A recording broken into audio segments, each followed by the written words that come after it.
శక్తిని.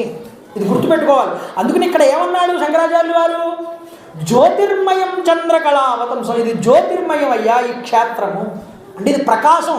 ఇక్కడికి వెళ్ళి మనం చూస్తే అక్కడ మనకి దేవాలయం ఈశ్వరలింగం తప్ప మరొకటి ఏం కనిపించదు. కానీ యోగులకి అలా కాదండి. యోగులు దర్శనం చేసే విధానం వేరుగా ఉంటుంది.